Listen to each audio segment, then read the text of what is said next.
range of public interest factors which we have discussed in our judgment. Therefore, we grant permission to appeal both to Somani and to the Home Secretary against the grant of the interim injunction. We allow the appeals and we set aside the injunction imposed on 19 August. The Bell Hotel ruling. What it reveals about Britain's immigration dilemma. Picture this. A modest hotel in Epping becomes the epicenter of a constitutional crisis that exposes everything wrong with Britain's approach to immigration. The Bell Hotel case isn't just about where asylum seekers sleep. It's about who really controls Britain's borders. And the answer might shock you. Last week's High Court ruling overturning the injunction against housing migrants at the Bell Hotel wasn't just a legal decision. It was a wake-up call. For 2 weeks, ordinary British citizens thought they'd finally won one.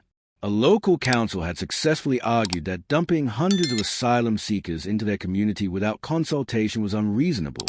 Common sense prevailed, or so we thought. But here's where it gets interesting. The moment that injunction was granted, panic set in at the highest levels of government. Not because they cared about the legal precedent, but because they knew what would happen next. Every council across Britain would have demanded similar injunctions. 32,000 migrants would have been turned out of their hotel accommodations overnight, and the entire house of cards we call our asylum system would have collapsed in spectacular fashion. So they appealed. Quickly. Desperately. And they won, naturally. Mr. Justice A, who had granted the original injunction, was essentially told by Lord Justice Bean that he'd made an error. How convenient. Because heaven forbid we should prioritize the concerns of British communities over the smooth operation of a system that's clearly broken beyond repair. Home Secretary Yvette Cooper stood before the court and argued, with a straight face, that the European Court of Human Rights prohibits leaving asylum seekers destitute. Fair enough, you might say. But here's the kicker. Nobody's suggesting we leave them destitute.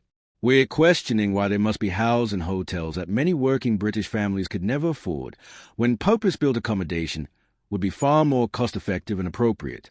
Remember the Nightingale hospitals, built in record time during the pandemic?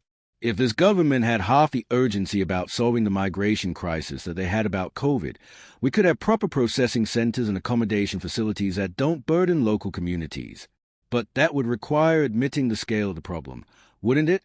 And speaking of the European Court of Human Rights, let's talk about the elephant in the room. Why does Britain seem to be the only country that treats ECHR rulings as holy scripture? Our European neighbors certainly don't. Germany has deported over 10,000 asylum seekers since May alone. In July, they sent 102 unsuccessful Afghan asylum seekers back to Afghanistan through an arrangement with Qatar.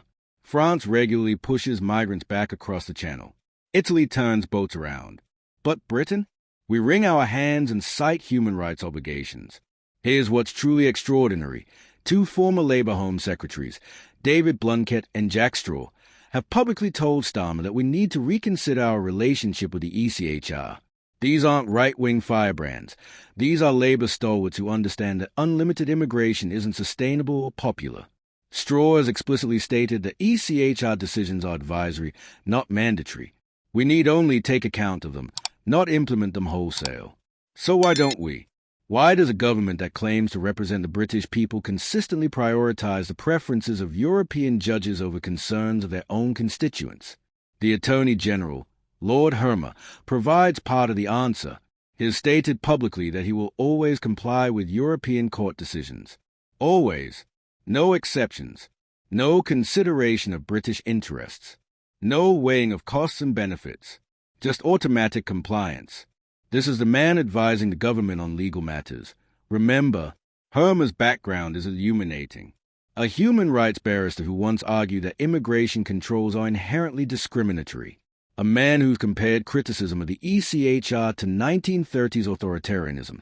Lord Glassman recently described him as an arrogant progressive who's completely disconnected from ordinary British concerns. Yet this is a person helping shape Britain's legal response to the migration crisis. But here's what's most telling about the Bell Hotel case: the government's selective approach to the rule of law. For months, we've been told that legal challenges to migration policy undermine democratic governance, that court decisions must be respected, that the rule of law is sacred. right up until a court makes a decision they don't like, at which point they appeal faster than you can say judicial activism. The hypocrisy is breathtaking. When courts block deportation flights, that's justice. When courts question the wisdom of dumping migrants into unprepared communities, that's an error that must be corrected immediately. The rule of law, it seems, only applies when it produces the results the government wants. Let's be clear about what's really happening here. Britain's asylum system is in complete meltdown. We're housing over 30,000 people in hotels at astronomical costs while their claims sit in a backlog that would take decades to clear at current processing rates. Meanwhile, thousands more arrive each month, knowing they'll receive accommodation, support, and likely permanent residence regardless of the merits of their claims. The government knows this is unsustainable. They know public patience has run out. They know that every poll shows overwhelming opposition to current migration levels. But instead of addressing the crisis, they're doubling down on policies that clearly aren't working. Why? Because changing course would require admitting that the entire approach has been wrong from the start. It would mean acknowledging that unlimited compassion without practical limits leads to chaos.